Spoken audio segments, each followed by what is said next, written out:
الحمد لله نستعينه ونستغفره ونؤمن به ونتوكل عليه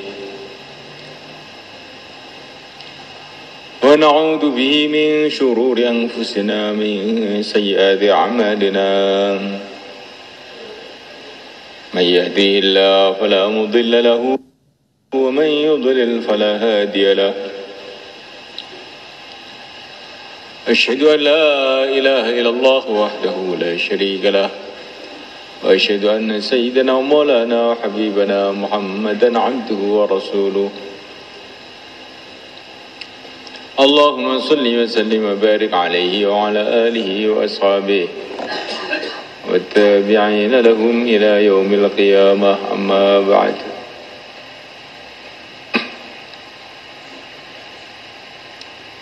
وقد قال تعالى في كتابه الكريم إن الذين قالوا ربنا الله ثم استقاموا فلا خوف عليهم ولا هم يحزنون.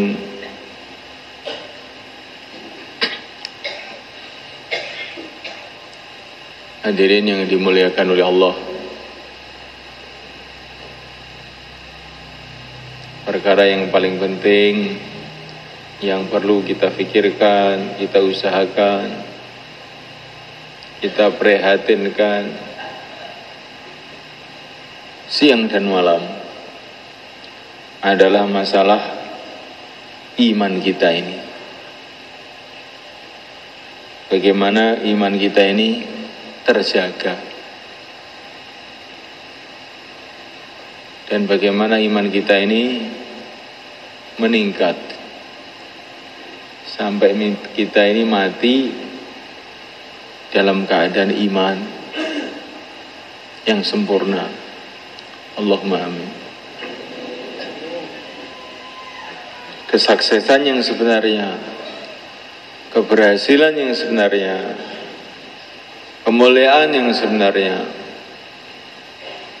adalah bila kita ini mati dalam keadaan iman.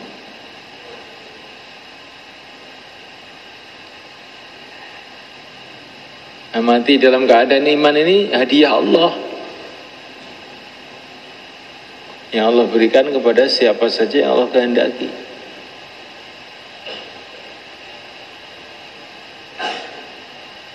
Ada orang itu hidupnya iman, sebelum mati imannya hilang, naudzubillah.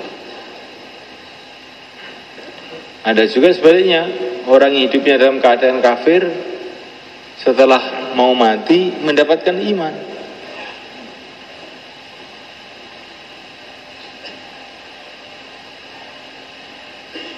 Ini yang betul-betul menakutkan hati setiap orang yang berpikir.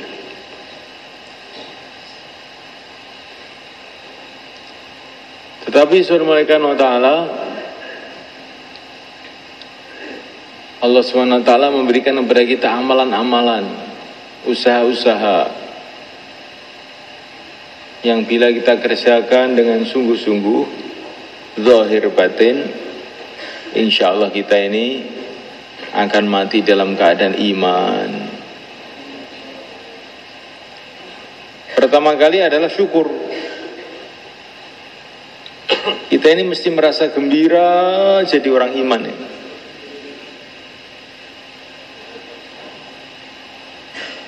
Lebih gembira kalau kita ini dijadikan orang kaya, dijadikan presiden, dijadikan raja, dijadikan apa saja. Kita ini lebih gembira dijadikan orang iman.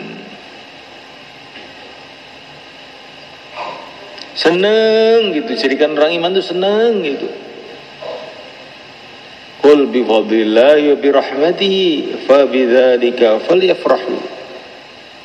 Gembira karena urusan agama ini perintah Allah.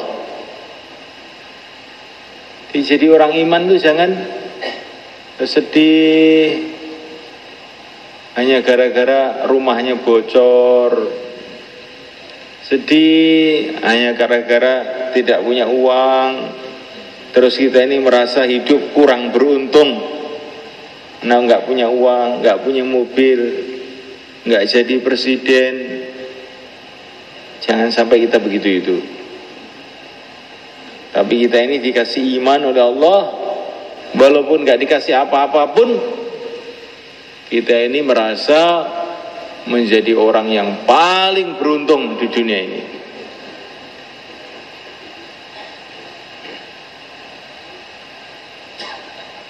Diceritakan di dalam Al-Quran mulaikan pada zaman Nabi Musa dulu ada orang namanya Bal'am bin Ba'ura. Dia ini seorang tokoh agama, muridnya banyak, pengikutnya banyak, doanya itu cash. Kalau dia doa apa-apa cash. Tapi yang tragis, yang sangat mengerikan,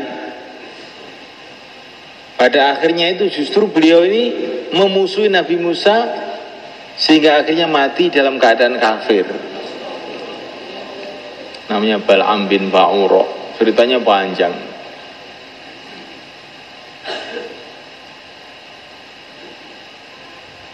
Maka para ulama itu menjelaskan kenapa Bal'am ini kok akhirnya matinya kafir itu bagaimana? Dia ini ahli ilmu, ahli amal, banyak keramat-keramat yang Allah berikan kepada dia.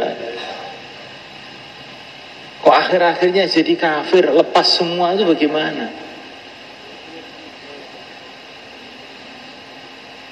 Ini para ulama mengatakan sebabnya karena Bal'am ini tidak pernah syukur.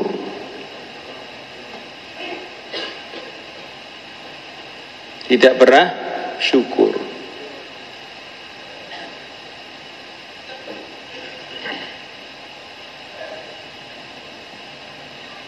Buktinya bagaimana? Buktinya itu dia ini bisa disogok sama orang-orang kafir melalui istrinya, suruh memusuhi Nabi Musa, dikasih uang banyak untuk memusuhi Nabi Musa. Yang dia ini jadi mulia, jadi tokoh, jadi ahli ilmu itu sebabnya itu Nabi Musa. Lah kok malah sekarang itu musuhi Nabi Musa, aneh ya?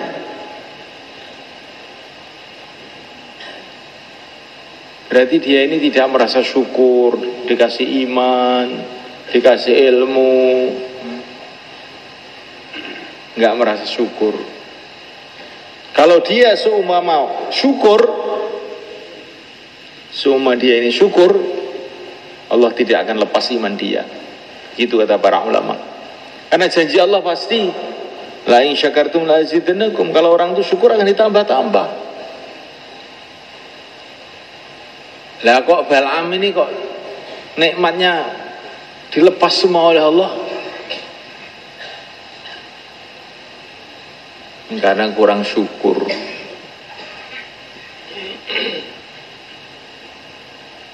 Nah kita ini jadi orang iman itu syukur. Sekarang saya tanya, kamu dijadikan orang iman dengan dijadikan bupati, senang mana? Oh, pinter. Kamu dikasih oleh Allah sholat 2 rakaat dengan dikasih uang 100 juta. Pilih mana? Betul? Harus begitu. Kok kamu lebih gembira dikasih uang 100 juta daripada sholat? Ini berarti sudah kurang syukur ini. Menghadap kepada Allah. Sholat itu menghadap pada Allah. Yang punya dunia, punya akhirat.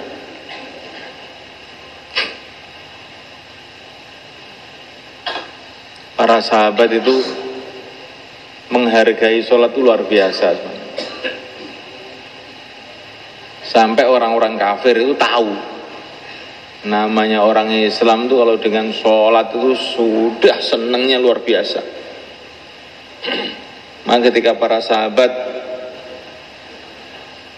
mengadakan suatu perjalanan sampai di Hudaybiyah, orang-orang kafir itu musyawarah. Orang Islam tuh kalau sholat itu sudah lupa segala-galanya. Senangnya dengan sholat itu sudah nggak karu-karuan. Maka nanti kalau sudah waktunya sholat asar, kita serbu mereka, tinggal potong aja leher mereka sudah. Karena mereka kalau sudah sholat itu sudah nggak tahu apa-apa.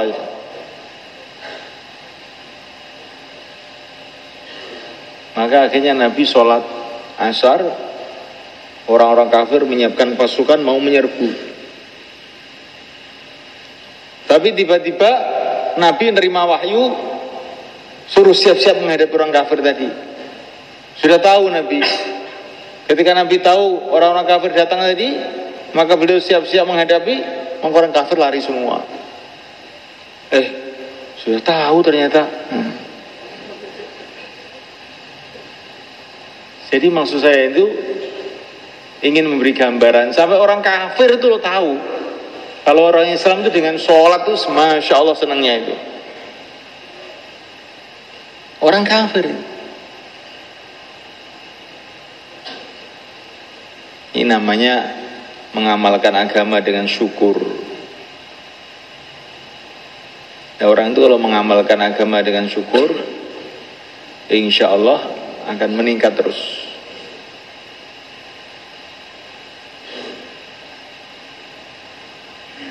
Ibadah juga begitu. Ada seorang zikir nggak masuk-masuk. Saya itu zikir cuma di mulut saja, tapi hati saya ini kok lalai, nggak bisa khusyuk. Laporan sama kiainya, maka kiai yang bilang, ini caranya ya, supaya kamu bisa zikir khusyuk, kamu syukuri.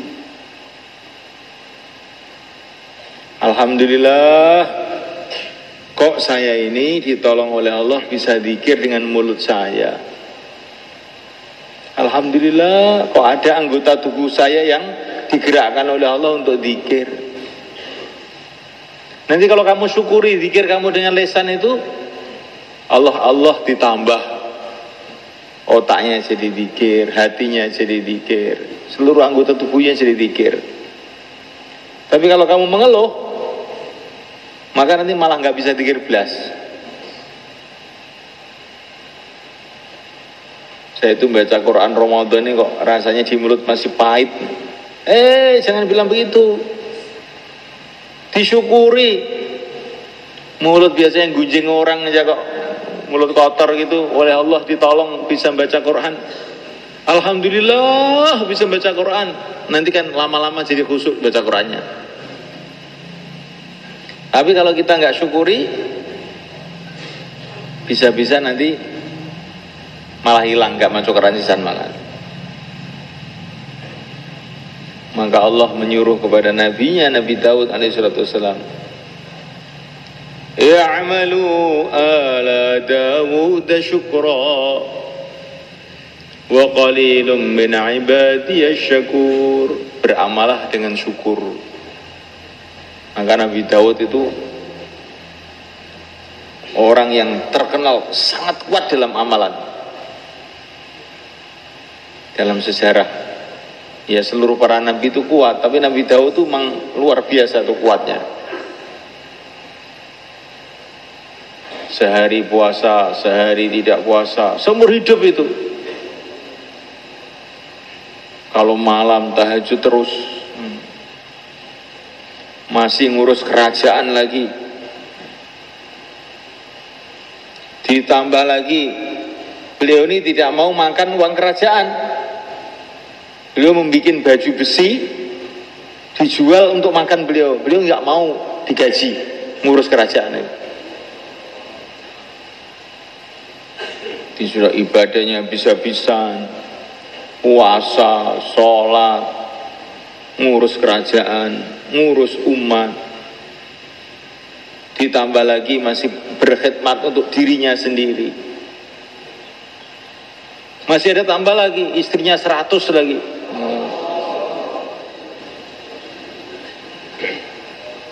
Bagaimana? Ini keistimewaan yang Allah berikan kepada Nabi Daud. Bukan istri satu itu keistimewaan, istri satu itu orang loyo. Kayak Nabi Daud istrinya 100. Ya kalau kita 4 saja, paling banyak. Tapi dakwah semua. Dan pakai syarat memang mampu. Istri satu aja nggak bisa ngurus, kawin lagi. Itu namanya orang tidak mampu. Sak kental kuat, rong kental, melesek dengan pundakmu. Kalau memang kuat, bagus. Ini Nabiullah Daud alaihissalam.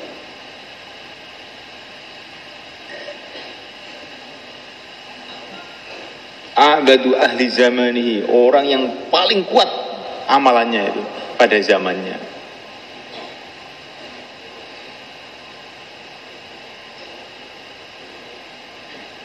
Kalau doa beliau menangis sampai orang Bani Israel pada ngumpul semua. Ikut menangis sampai beribu-ribu orang pada mati karena mendengar tangisan Nabi Daud ini.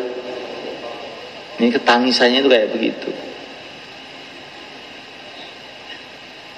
Kalau membaca kitab Zabur, saking enaknya suaranya itu, sampai air pun berhenti ikut mendengarkan. Beliau kalau membaca di pinggir kali itu berhenti ikut mendengarkan. Burung-burung datang ikut mendengarkan. Sampai angin itu berhenti juga ikut mendengarkan. Gunung-gunung bergerak-gerak karena mendengarkan. Itu Nabi Daud alaihissalam. Nah, kuncinya diantaranya kok bisa jadi orang yang kuat, Superman. Bukan hanya Superman ini, sudah super semuanya itu. Karena amal itu dengan syukur.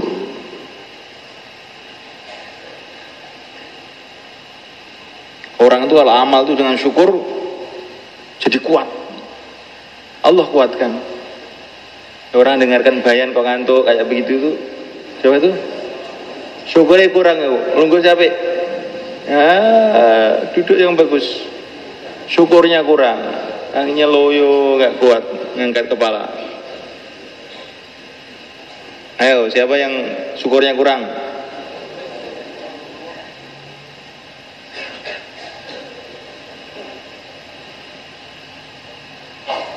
Mendengar bayan ini Pak, kalau diterima oleh Allah dengan tawajuh, dosa-dosa itu merontoki. Mau habis ngasar kok yang ngantuk ya kebangetan ya. Nek bar subuh njero patut. Bar ngasar lo ngantuk. Inna lillahi wa inna ilaihi rajiun.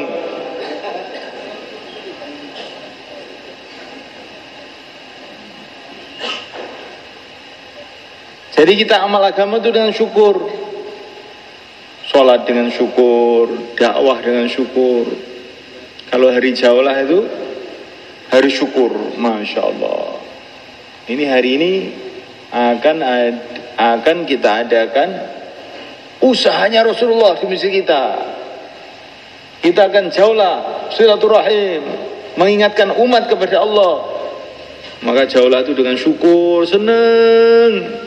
Wajahnya itu gembira, nggak cemberut, nggak senang semua. Kamu kalau jaulah begitu apa enggak? Kalau jaulah begitu, insya Allah cepat dapat taskilan. Jauhlah cemberut atau biasa-biasa saja. Yang jauhlah ini sepagi sepetang dalam usaha Rasulullah Memperjuangkan agama Allah ini perkara besar. Lebih besar daripada kamu dijadikan presiden sehari, raja sehari. Itu ada ceritanya anak kecil itu. Ada orang dijadikan raja itu cuma sehari saja. Kayak apa senengnya. Ketika waktu saya kecil didongengkan raja sehari itu ngelamun ya. Raja sehari seneng ya. Nah kita bisa jauh lah ini mengikuti Rasulullah itu lebih untung daripada raja sehari itu. Bahkan lebih untung di raja 60 tahun, raja 70 tahun. Ini kalau istiqomah saya mati, raja selama-lamanya di surga Allah. Senang apa enggak kira-kira? Syukur gitu. Bikin taklim, syukur. Seolah-olah ini ngundang Rasulullah, ngundang para sahabat, ngundang para wali-wali Allah untuk kasih nasihat kepada kita. Maka program taklim itu jadi program besar. Senang syukur taklim itu. Insyaallah kita niat teman-teman. Ya apa-apa ki disyukuri lah. Aja agama dilakoni biasa-biasa bae. Bahaya niku. Jadi agama dilakoni biasa-biasa wae iku bahaya. Man hanat alaihi shalah wa wa indallahi ahwan. Barang siapa menganggap salat itu barang remeh, maka dia ini sudah sangat remeh di sisi Allah. Kita ini sholat itu seneng. Ayalah sholat, Masya Allah. Saya kok dipanggil Allah untuk menghadap kepada Allah, penguasa bumi langit, penguasa dunia akhirat. Maka berangkat sholat itu seneng. Puasa ini juga seneng. Bukan luwe tenan nih Ramadan nih, panas ini. Seneng.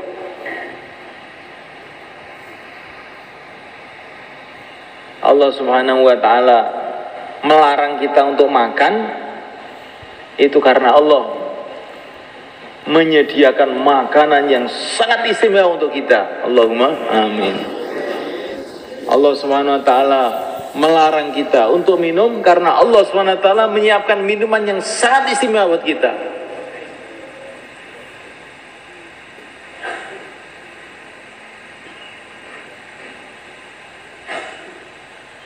Allah Subhanahu wa ta'ala melarang kita dari nafsu-nafsu kita karena Allah sudah menyiapkan tempat untuk melampiaskan semua nafsu kita berlebih-lebihan. Itulah di surga Allah Subhanahu wa ta'ala. Kulu washrabu hani'a bima aslaftum fil ayyamil khaliyah. Ini kata para ulama, ini adalah sanjungan untuk orang yang puasa. Kulu washrabu hani'a bima aslaftum fil ayyamil khaliyah. Minumlah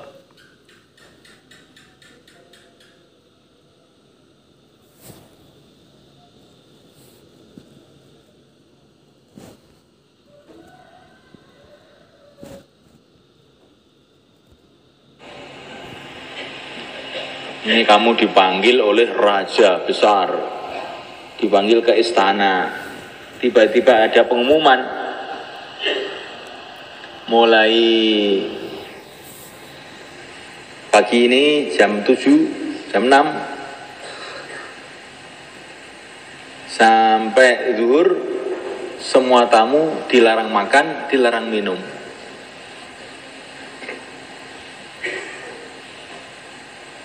Karena raja telah menyediakan makanan minuman yang sangat lezat nanti habis sholat duhur.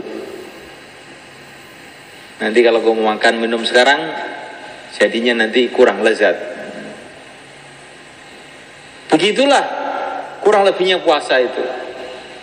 Allah tuh melarang karena mau memberi. Allah tuh kalau melarang itu mau memberi. Allah itu yang maha kaya, yang maha kasih sayang. Kok melarang? Itu mesti ada sesuatu itu. Kalau Allah melarang karena mau memberi. Kalau Allah memberi tugas karena mau memberi derajat. Maka kita ini dilarang atau diperintah oleh Allah, kita ini gembira. Ada orang kampung dapat perintah dari raja, dapat perintah dari presiden, suruh bangun gedung. Maka orang kampung tadi gembira. Karena raja itu kalau menyuruh berarti akan membiayai. Kalau raja itu menyuruh saya, berarti saya ini sekarang diangkat menjadi menteri pembangunan. Ya nggak cuma kan? Tapi orang kampung yang bodoh mengeluh, oh raja itu bagaimana? Wong saya ini orang kampung begini kok suruh bangun, apa ya bisa? Saya ini nggak punya duit. Raja pikirannya nggak bener nih raja ini. Nah, sing nggak bener ini gue saking desone, saking desone. Raja itu kalau menyuruh berarti akan membiayai. Berarti kamu itu dikasih jabatan kalau raja menyuruh itu. Begitu juga orang beriman. Kalau disuruh oleh Allah, wah ini berarti dikasih jabatan nih. Sewenang. Pasti Allah akan membantu saya.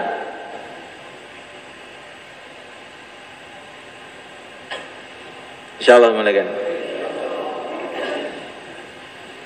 Maka mendapatkan tugas-tugas dari Allah SWT, kita gembira. Apa itu urusan dakwah, urusan ibadah, urusan taklim, urusan apa saja.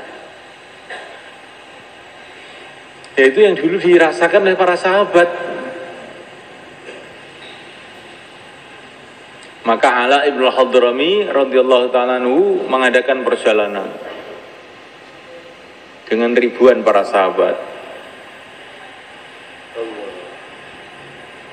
Di tengah malam, di tengah-tengah padang pasir, tiba-tiba ada badai angin.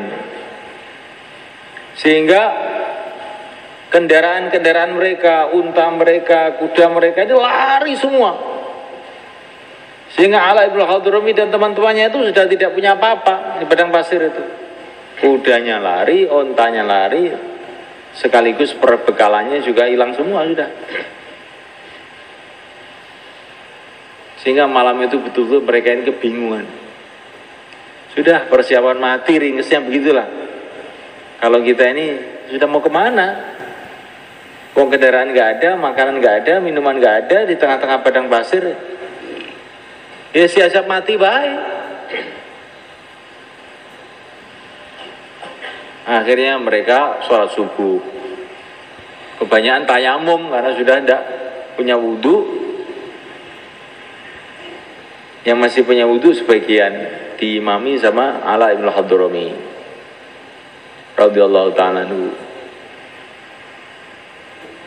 Setelah habis sholat, bayan subuh. Bayanya pendek saja. Bukankah kamu ini orang-orang beriman, saudara-saudaraku? Katanya Ala. Benar. Bukankah kamu ini hamba-hamba Allah, saudaraku? Benar, katanya. Ini bayannya itu begitu. Bukankah kamu ini fi sabilillah, hai saudara-saudaraku? Benar. Orang kayak kamu ini tidak mungkin disia-siakan oleh Allah. Kamu orang beriman kepada Allah, hamba-hamba Allah di jalan Allah, nggak mungkin disia-siakan oleh Allah. Ayo sekarang doa. Doa Allahumma. Begitu Ala doa, langsung hujan. Masya Allah. Ini Teman-temannya Ala ini sudah lehernya itu hampir putus saking hausnya. Langsung pada minum, pada mandi. Setelah hujan, semua sudah mandi semua, minum semua, sudah seger semua. Lalu tiba-tiba itu loh, onta, kuda yang pada hilang itu datang semua. Datang. Oh, datang. Didatangkan oleh Allah SWT. Ini juga bagian dari supaya kita ini syukur. Kita ini dalam perjuangan, dalam suasana agama, kita syukuri. Jangan kita ini malah kepencut, tergiur, terpesona sama orang-orang yang tidak beriman atau orang-orang yang tidak beragama, yang tidak mengamalkan agama. Ini habis ngasar begini, puter televisi, klengong, sambil minum kopi, jahe, rokok, gudang garam. Enak ya? Enakan kita di masjid Allah, membicarakan keagungan Allah, di jalan Rasulullah SAW. Enak mana kira-kira? Ya serasana dia. Kalau orang syukur ya kita ini yang pantas bersyukur.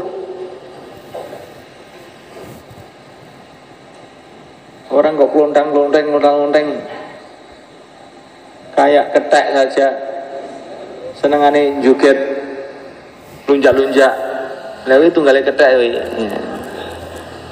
Ramadan ke Ramadan mangan terus dulure wedhus ya. Ramadan barang mengerti wedhus ya. Neng dindi ranggo pakaian budo-budo. Oh, ngalang-alai pitik. Pitik si anggo celono teko dengkul. Lah kuwi celonane malah teko ndur dengkul. Kalah pitik. Terus ini, Pak. Inhum illa kal an'am balhum adall. Orang yang tidak amal agama itu kalau kamu renungi itu seperti binatang, bahkan lebih sesat lagi. Walaupun namanya apa saja, namanya orang kaya, namanya orang pintar, tapi kalau kamu renungi sebetulnya kayak binatang. Makan, minum, tidur, mati. Kalau binatangnya pantas memang nggak punya otak.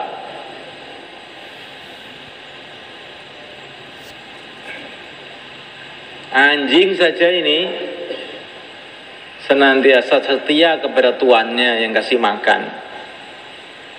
Ini katanya para ulama.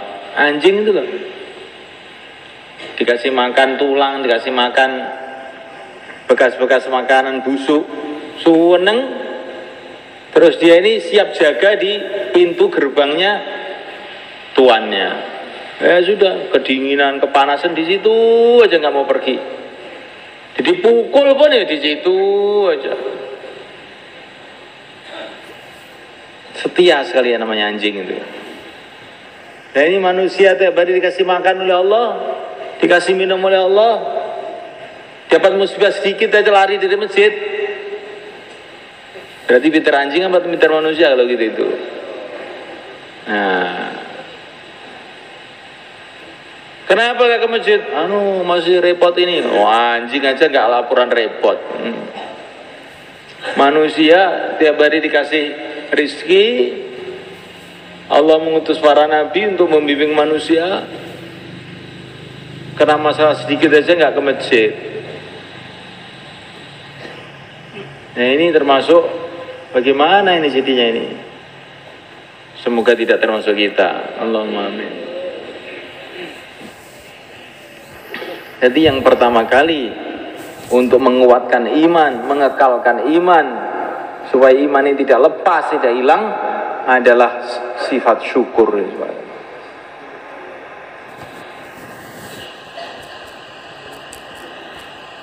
Kemudian yang kedua, diantaranya, ini banyak ini, diantaranya cara untuk supaya iman kita ini tetap kenceng,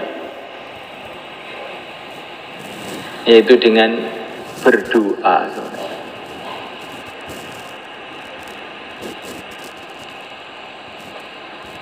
Orang itu biasa berdoa, ya, kalau anaknya sakit berdoa, minta doa sama kiai-kiai supaya anaknya sehat. Ya. Kalau tokonya kurang laku, dia doa. Ya. Datang ke Pak Kiai, doakan toko saya supaya laku. Amalannya apa? Ya. Tapi iman kita ini merosot, nggak pernah doa. Tenang saja. Ini satu kerugian besar. Doa yang paling penting, doa mohon tetapnya iman kita sampai mati kita. Dan jangan kita lupa doa untuk umat, doa untuk orang lain.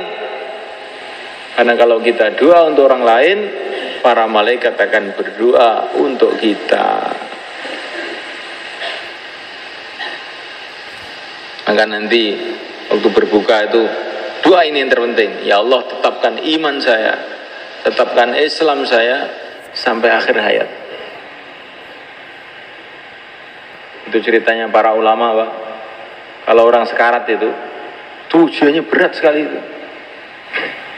Dia merasakan sakit yang luar biasa. Dan banyak setan itu datang. Ini kesempatan terakhir untuk menggoda ini. Maka setan itu datang mengajak dia meninggalkan Islam, mengajak Yahudi, mengajak Nasrani, mengajak Majusi, mengajak meninggalkan jalan Rasulullah SAW. Wah, itu berat betul itu. Sudah dalam keadaan sakit tidak karuan, haus luar biasa. Setan itu ngiming-ngiming bawa air yang jernih, ngiming-ngiming. Kalau kamu mau keluar dari Islam, nanti saya kasih air yang jernih. Ya, kalau orang yang tidak biasa puasa, wah khawatir ini bisa ikut setan ya nanti. Diiming-iming, mau macam-macam iming-iming. Pada waktu sakaratul maut, di saat lisan sudah tidak bisa bicara, maka waktu sakaratul maut itu orang perlu diingatkan, la ilaha illallah, diingatkan dengan pelan-pelan, jangan ngotot. Ini kalau mentalkin orang mau mati itu jangan ngotot, pelan-pelan gitu. Karena kalau ngotot khawatir dia terganggu, terus jadi malah sumpek, sehingga akhirnya dia malah menolak, celaka selama-lamanya dia.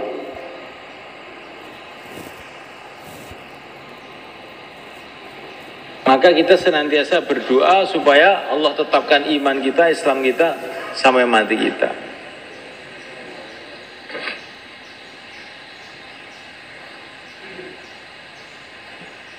Dulu orang tua kita di Jakarta, Dr. Nur, ini punya rumah sakit.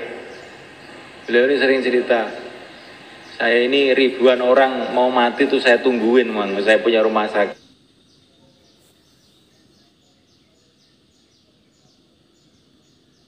Kalimah la ilaha illallah itu jarang sekali.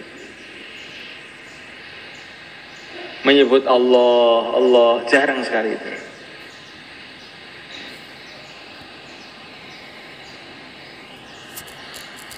Ini beberapa tahun yang lalu, mulai kan, ketika markas saya masih di Manisio itu ada orang Sukomoro itu baru keluar 3 hari. Saya keluar 3 hari, orang tua berjalan menuju sebelah timur pabrik itu diantem truk, kepalanya itu pecah, tapi dia berteriak la ilaha illallah, la ilaha illallah sampai mati di situ. Angel lagi masamu. Nek saiki sehat paras virus ini iso ae muni, tapi nek wis kepalanya pecah, ndase nyonyot muni la ilaha illallah. Ya angel wi. karuniane Allah, pertolongane Allah, anugerah Allah sing luar biasa.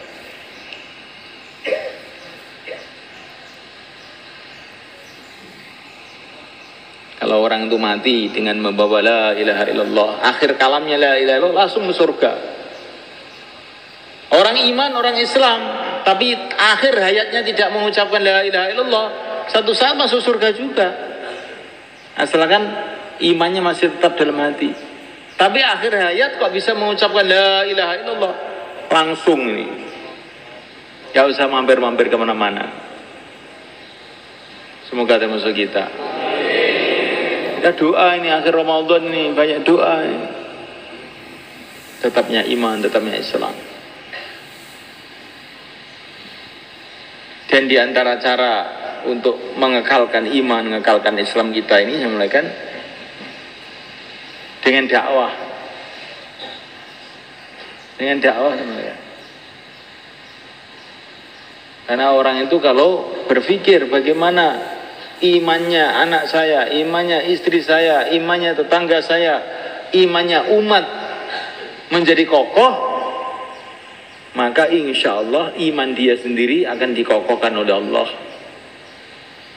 Sebagaimana kata Nabi, Allah akan menolong hambanya kalau hamba itu menolong saudaranya. Jadi dakwah itu yang paling penting itu untuk mengokohkan iman kita sendiri ini. Maka Nabi sampai sakaratul maut memberikan contoh kepada kita. Sakaratul maut masih dakwah. Maksud kita ini bukan hanya 4 bulan, 40 hari, bukan 3 hari. Tapi ini latihan pertama 3 hari. Latihan pertama 40 hari, latihan pertama 4 bulan. Sehingga dakwah ini menjadi kebiasaan kita, sehingga sakaratul maut dalam keadaan dakwah. Bagaimana sebenarnya?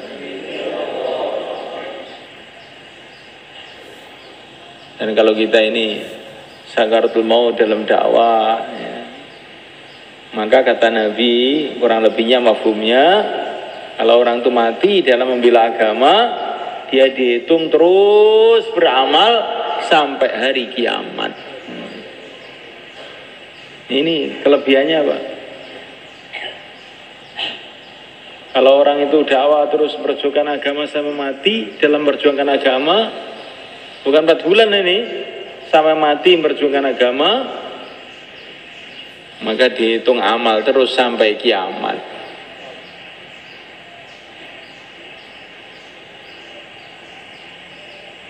Ini kita usaha itu, insya Allah malaikat. Jangan kita puas, sudah 3 hari, sudah 40 hari, sudah 4 bulan, sudah setahun. Tapi yang kita pikirkan bagaimana kita mati dalam dakwah, mati dalam iman, mati dalam ibadah, seperti wafatnya yang mulia baginda Muhammad SAW.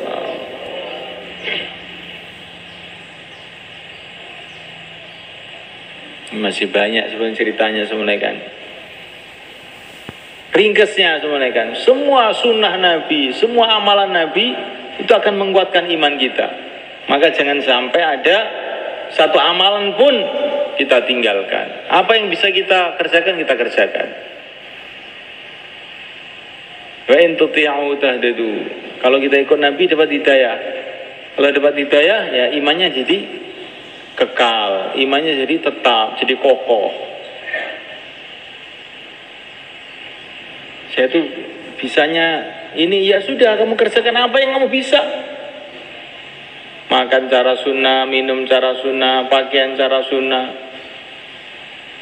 Bisanya saya cuma pakai kopiah tok, kalau pakai sorban nggak berani saya, nggak apa-apa. Memakai kopiah itu satu sunnah juga.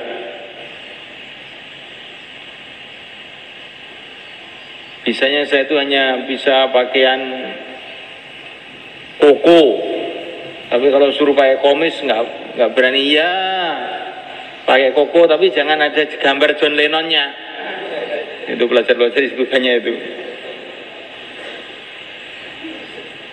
Ini sudah dapat berapa persen dari sunnah. Pakaian itu tidak bergambar-gambar itu sudah bagian dari sunnah. Bukan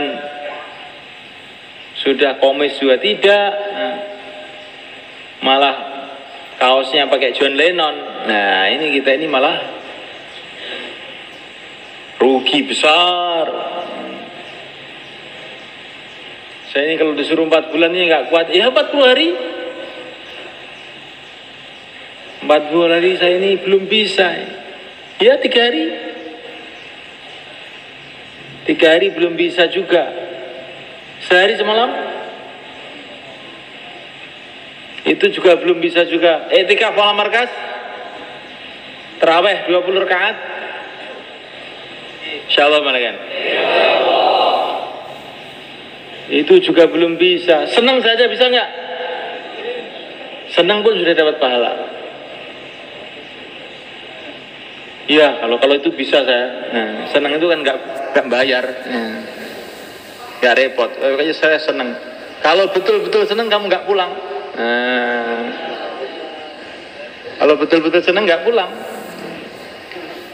Kalau betul-betul senang satu saat kamu nanti akan 3 hari juga, akan 40 hari juga. Itu tandanya senang. Saya ini senang dengan kamu, tapi nggak pernah datang ke rumah. Rayuan gombal namanya ini. Kalau senang mesti usaha untuk ikut. Di minimalnya orang itu senang. Almar'u ma'aman ahabba. Senang itu pun sudah dapat pahala. Insyaallah kita niat semuanya kan. Ini Ramadan, tambah akhir Ramadan, barokahnya tambah banyak. Maka yang niat untuk 4 bulan, untuk 40 hari atau berapa hari saja, silakan berdiri ke selatan. Monggo. Ini kok ngerencangnya Pak Mursyid nih kok. Monggo.